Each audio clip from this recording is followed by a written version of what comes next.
పవిత్రాత్మ స్వరూపుడైన సేవా కార్యకర్తలారా, பவித்திரமான திருவடிவங்களான சேவை பிரிவின் பொறுப்பாளர்களே, சேவை பணியாளர்களே, ఈనాడు సేవాదళ సభ్యులందరూ కూడాను అనుష్ఠాన ప్రియులు కావాలి, ఆచరణ కుశలుగా తయారు కావాలి.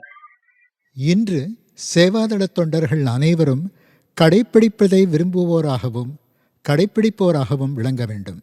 మనము అందరికీ కూడాను సేవాతత్వాన్ని ఈ రకంగా చేయాలి, ఆ రకంగా చేయాలి, ఈ విధంగా ఉండాలి, ఆ విధంగా ఉండాలని ఆదేశిస్తున్నామే తప్ప ఆ ఆదేశానుసారంగా మనం ఆచరిస్తున్నామా అనేటువంటిది మొట్టమొదట మన హృదయాన్ని మనం పరిశీలన చేసుకోవాలి. நாம் அனைவருக்கும் சேவையை இவ்விதமாக செய்ய வேண்டும், அவ்விதமாக செய்ய வேண்டும், இவ்விதமாக இருக்க வேண்டும், அவ்விதமாக இருக்க வேண்டும் என்று கூறுகிறோமே தவிர, சொல்வதைப் போல நாம் கடைப்பிடிக்கிறோமா என்பதை நம் இதயத்தை பரிசீலனை செய்து பார்க்க வேண்டும். అధికారి అయినటువంటి వ్యక్తి ఆదర్శవంతమైనటువంటి కర్మలు ఆచరిస్తూ వినయ విధేయతలతో ప్రవర్తించాలి. அதிகார பொறுப்பில் இருப்பவர், அதாவது தலைவர், லட்சியமான பணிகளை செய்து பணிவுடனும் அடக்கத்துடனும் நடந்து கொள்ள வேண்டும். మంచి మాటను కూడాను మనం ప్రవేశపెట్టాలి. நல்ல విధமாக பேச வேண்டும். ఈనాటి యొక్క విద్యార్థులు కానీ యువకులు కానీ మన యొక్క సేవా యొక్క దళములలో చేర్చుకోవడానికి ప్రయత్నించడంలో వారిని అనేక విధములుగా కూడాను వారికి ప్రేమతో, వినయంతో, విధేయతతో, ఆప్యాయంతో, ఆనందంతో వారిని అంతులకు చేర్చుకోవటానికి ప్రయత్నం చేయాలి. இன்றைய மாணவர்களையும் இளைஞர்களையும் நம் சேவாதள பிரிவில் இணைக்க வேண்டும் எனில் அவர்களிடம் அன்புடனும் பணிவுடனும் அடக்கத்துடனும் அக்கறையுடனும் ஆனந்தத்துடனும் அணுகி சேவையில் பங்கேற்க அவர்களை ஊக்குவிக்க வேண்டும். అప్పుడే యువకులు ఈ సేవాదళంలో చేరడానికి కూడాను ఒక ఉత్సాహవంతాన్ని నిరూపిస్తారు. அப்போதுதான் இளைஞர்கள் சேவாதள பிரிவில் சேர்வதற்கு உற்சாகமாக முன் வருவார்கள். మన యొక్క ప్రవర్తన, మన యొక్క మాటలు సేవాదళం వారికి ప్రధానమైనటువంటి యొక్క ప్రమాణములు. சேவாதளத்தினருக்கு நாம் நடந்து கொள்ளும் விதமும் நாம் பேசும் சொற்களும் தான் மிக முக்கியமானவை. ఇందులో మరొక విషయం కూడా మీరు చక్కగా గుర్తించాలి. இதில் மற்றொரு விஷயத்தையும் நீங்கள் நன்றாக கவனிக்க வேண்டும். మన సేవాదళ సభ్యులు కానీ, కార్యకర్తలు కానీ, లేక సమితి సభ్యులు కానీ, ఇంకే విధమైనటువంటి భజన మండలి వారు కానీ, మన సేవా ఆర్గనైజేషన్స్ అనేటువంటి యొక్క అన్ని రంగములు ఎందు ఉన్నటువంటి వారు కూడాను ఇది గుర్తించవలసినటువంటి విషయము. நம் சேவாதள தொண்டர்களாகட்டும், பொறுப்பாளர்களாகட்டும், சமிதி பொறுப்பாளர்களாகட்டும், பஜன் மண்டலியினராகட்டும், நம் சேவா நிறுவனத்தில் உள்ள அனைத்து பிரிவினரும் அறிந்து கொள்ள வேண்டிய விஷயம் இது. ఎందుకనగా ఆధ్యాత్మికమునకు కేవలం ఒక్క మార్గమే, ఒక్క గమ్యమే, ఒక్క భావమే అత్యవసరము. ஏனெனில் ஆன்மீகத்திற்கு மார்க்கம் ஒன்றே, இலக்கு ஒன்றே, உணர்வு ஒன்றே இன்றியமையாததாகும். అనేకత్వాన్ని ఏకత్వంగా కూర్చుకునేటువంటి ప్రయత్నమే ఆధ్యాత్మికం ముఖ్య లక్షణము. அநேகத்துவத்தில் ஏகத்துவத்தையும் வேற்றுமையில் ஒற்றுமையையும் காண்பதற்கு முயற்சிப்பதே ஆன்மீகத்தின் முக்கிய லட்சியமாகும். దీనిని మీకు అనేక పర్యాయం చెప్పాను. ఉన్నది ఒక్కదానిని అనేక మంది అనేక రూపములతో, అనేక భావములతో భావించుకోవటం చేతని ఈ భారతదేశము ఈ విధమైనటువంటి ఆధ్యాత్మికానికి కొంతవరకు కుంటుపరచవలసిన అవసరం ఏర్పడింది. இதனையே நான் பலமுறை சொல்லி இருக்கிறேன். இருக்கும் ஒன்றையே பலர் பலவிதமாகவும் பல வடிவங்களாகவும் பல உணர்வுகளுடனும் கருதுவதால்தான் இந்த பாரத தேசத்தின் ஆன்மீகத்தில் பின்னடைவு ஏற்பட்டுள்ளது. ఈ విషయంలో సత్యసాయి సేవాదళం వారు అనేక విధములైనటువంటి ప్రబోధ ప్రచారములు కూడాను చేయటంలో కూడాను తప్పు ఉండదు. இந்த விஷயத்தில் சத்யசாயி சேவாதளத்தினர் பலவிதமான பிரச்சாரங்களை செய்வதில் தவறில்லை. అనగా మొట్టమొదట మనం ఆచరించి తదుపరి ప్రచార ప్రబోధములు చేయటంలో ఒక విధమైన ఆదర్శం కూడా ఏర్పడుతుంది. அதாவது முதலில் நாம் கடைப்பிடித்து பின்னர் பிரச்சாரம் செய்வது ஏற்புடையதாக இருக்கும். ఇప్పుడు సేవాదళం వారిలో కానీ సంస్థలు ఎందుకు కానీ సత్యసాయి అనేటువంటి ఒక విశ్వాసం చేత, ఒక విధమైనటువంటి యొక్క ఆదర్శం చేత, ఒక విధమైనటువంటి ప్రేమ చేత దీనిని మనం అనుసరిస్తూ ఉంటున్నాం. சேவாதளத்தினரோ நிறுவன உறுப்பினர்களோ சத்யசாயியின் மீதுள்ள நம்பிக்கையினாலும் லட்சியத்தினாலும் அன்பினாலும் இதை கடைப்பிடிக்கிறார்கள். అయితే కొంతమంది మరి వేరు వేరు కొన్ని రకమైనటువంటి వ్యక్తులు మహనీయులు వచ్చినప్పుడు దీని విషయం లోపల కొంతవరకు అశ్రద్ధ చూపుతూ మరొక మార్గంలో ప్రవేశిస్తూ ఈ విధమైనటువంటి యొక్క బంప్స్ జంప్స్ ఈ యొక్క మార్గాన్ని అవలంబించడం చేత సత్యసాయి యొక్క సంస్థల్లో ఒక విధమైనటువంటి యొక్క బలహీనత కూడా ఏర్పడుతూ వస్తుండాలి. ஆனால் சிலர் மகான்களையோ அல்லது வேறு யாரையோ பின்பற்றி ஸ்ரத்தை குறைவால் தடுமாற்றங்களும் ஏற்றத்தாழ்வுகளும் பம்ப்ஸ் அண்ட் ஜம்ப்ஸ் நிறைந்த பல்வேறு வழிகளில் செல்லத் தொடங்குவதால் சத்யசாய நிறுவனங்களில் பலவீனம் ஏற்பட்டு வருகிறது. దీనికి రామకృష్ణ పరమహంస కూడాను చక్కని ఒక కథ చెప్తూ వచ్చాడు. இதை விளக்குவதற்கு ராமகிருஷ்ண பரமஹம்சர் ஒரு நல்ல கதையை சொன்னார். ఒక రైతు తన యొక్క పొలములో నీటి నిమిత్తమై బావిని త్రవ్వడానికి ప్రయత్నం చేశాడు. ஓர் உழவன் தன் நிலத்திற்கு தேவையான தண்ணீரை பெறுவதற்காக கிணறு தோண்டத் தொடங்கினான். ఒక ప్రదేశంలో ఆ బావిని త్రవ్వుటకు ప్రయత్నించినప్పుడు ఒక 10 గజములు పోయిన తక్షణమే ఒక పెద్ద రాకు వచ్చింది. ஓரிடத்தில் தோண்டிக் கொண்டிருக்கும் போது 10 மீட்டர் ஆழத்தில் பாறை தட்டுப்பட்டது. సరి ఇక్కడ రాయి వచ్చింది కదా అని అక్కడ మానివేశాడు. మరొక ప్రదేశంలో వెళ్లి తిరిగి ఆ బావిని త్రవ్వడానికి ప్రయత్నించాడు. ஓ, இங்கு பாறை இருக்கிறதே என்று அந்த இடத்தை விட்டுவிட்டு இன்னொரு இடத்தில் கிணறு தோண்டத் தொடங்கினான். అక్కడ 5 గజములు త్రవ్వేటప్పటికే పెద్ద బండ వచ్చింది, కఠినమైన బండ. அந்த இடத்தில் 5 மீட்டர் ஆழத்திலேயே பெரிய கடினமான பாறை தட்டுப்பட்டது. మరి ఇంకొక ప్రదేశంలోకి వెళ్ళాడు. అక్కడ 3 గజములు బావిని త్రవ్వడానికి పూతుకున్నాడు. மீண்டும் வேறொரு இடத்திற்கு சென்றான். அங்கு 3 மீட்டர் ஆழம் தோண்டினான். అక్కడ పోతానే అక్కడ ఏదో మరొకటి అడ్డం వచ్చింది. அங்கும் ஏதோ ஒரு தடை ஏற்பட்டது. మరొక ప్రదేశంలోకి వెళ్లి 2 గజములు మాత్రమే త్రవ్వాడు. సమృద్ధిగా నీరు వచ్చింది. இறுதியில் இன்னொரு இடத்திற்கு சென்று தோண்டிய போது 2 மீட்டர் ஆழத்திலேயே நிறைய தண்ணீர் கிடைத்தது. అతను ఆనందిస్తున్నాడు. 2 గజముల యొక్క లోతు లోపలనే నీరు సమృద్ధిగా చిక్కింది అని తాను ఆనందం పడుతున్నాడు. 2 மீட்டர் ஆழத்திலேயே நிறைய தண்ணீர் கிடைத்ததே என்று ஆனந்தமடைந்தான்.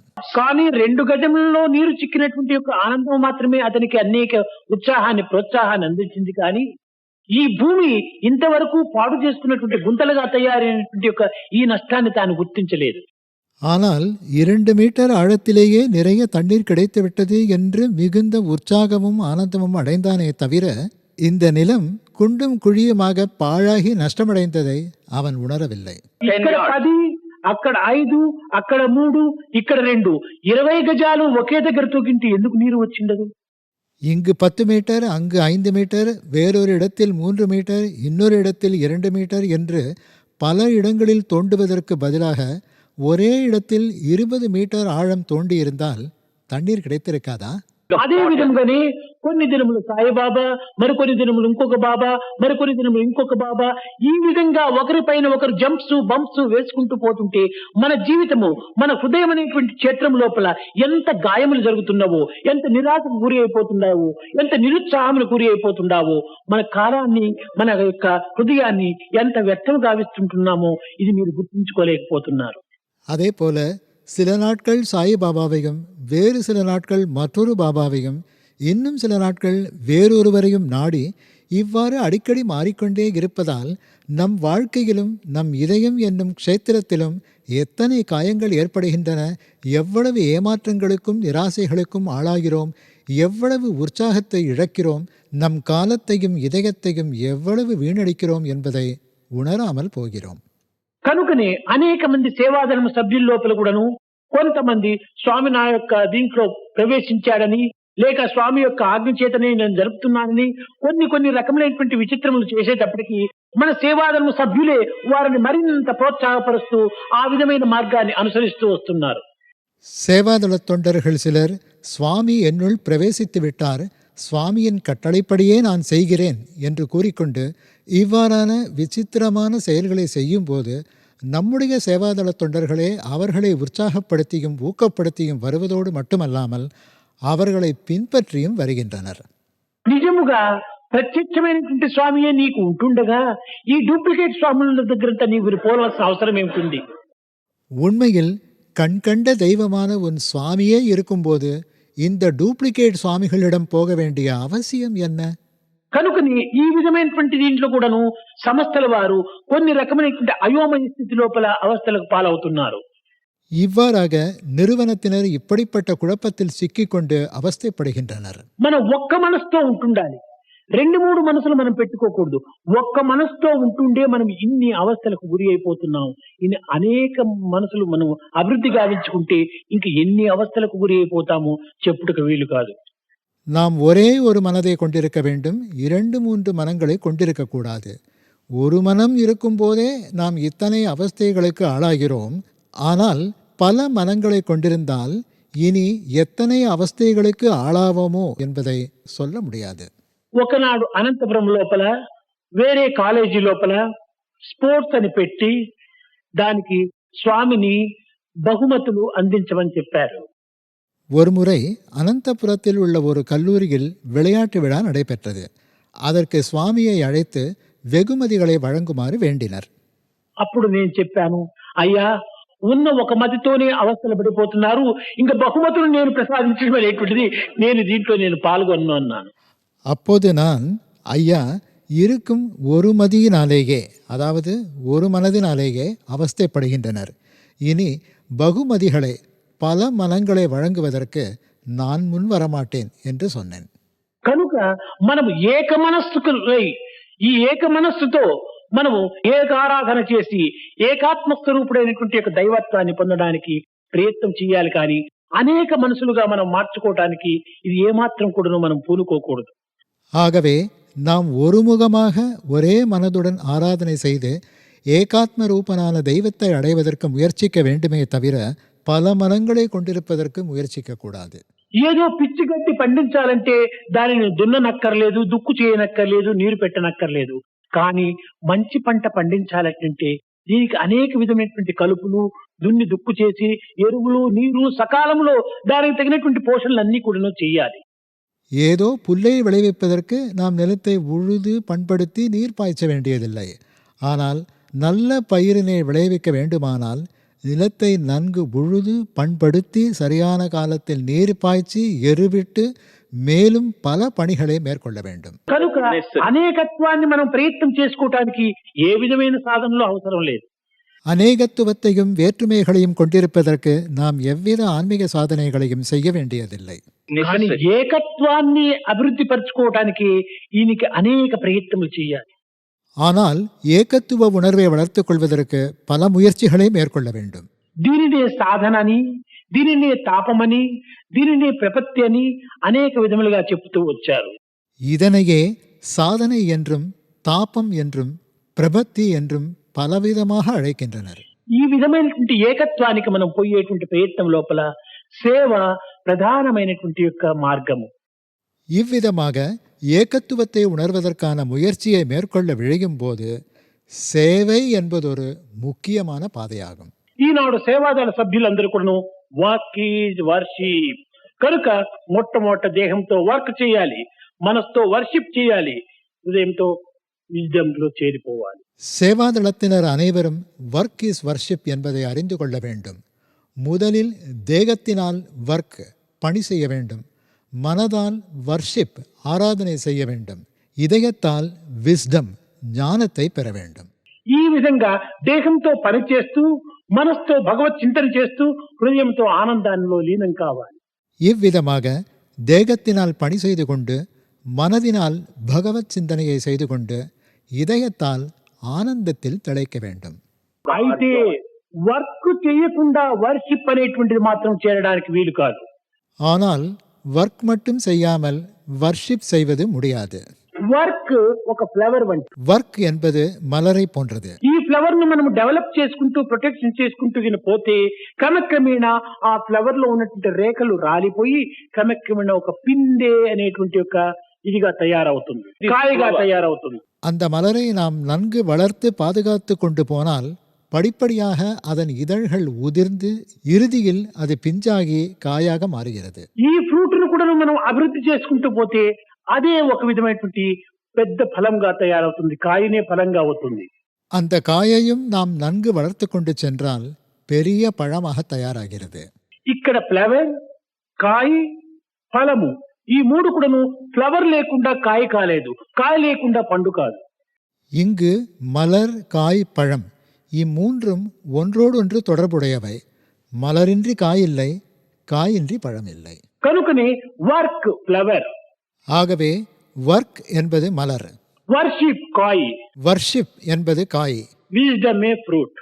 விஸ்டம் என்பதே பழம். కనుక ఈ మూడింటి స్థాయి నుంచి కూడాను మనము మూడు సేవలు మనం చేస్తూ రావాలి.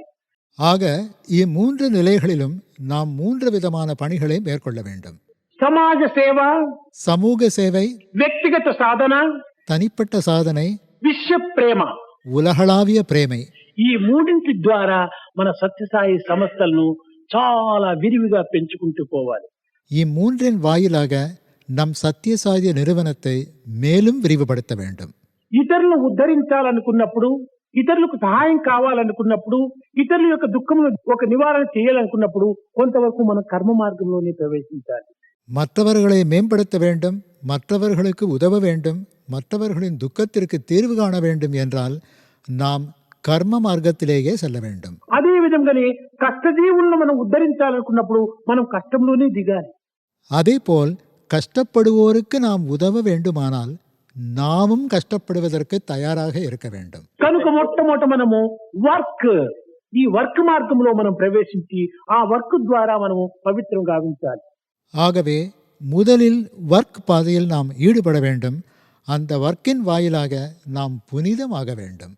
ప్రేమ స్వరూపులారా, ఈ గడిచిపోయినటువంటి యొక్క సమావేశముల కంటే కూడాను ఈ సమావేశాన్ని మరింత పవిత్రమైన ఒక సార్థకమైనటువంటి యొక్క సమావేశంగా మీరు భావించి ఈ సమావేశం నుంచి నేను కూడాను మీరు ఈ సమావేశంలో నిర్ణయించినటువంటి కొన్ని నిర్ణయాలను ఆచరణలో పెట్టించటము, చేయించటం కూడాను జరిపించి మన సంస్థల యొక్క అభివృద్ధిని విరివిగా పెంచి దేశానికి సరి అయినటువంటి యొక్క నాయకులుగా ఆదర్శంగా నిరూపిస్తారని ఆశిస్తూ ఆశీర్వదిస్తూ నా ప్రసంగాన్ని విరమిస్తున్నాను.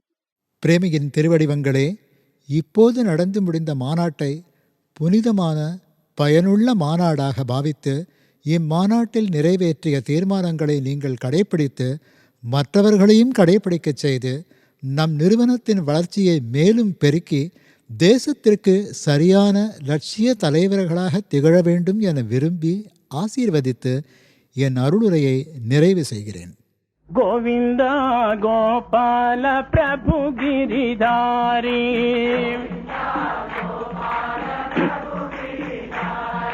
गोविंद गोपाल प्रभु गिरिधारी,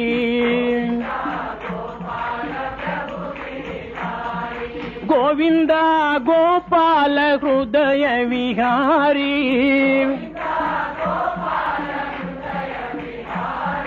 गोविंद गोपाल हृदय विहारी,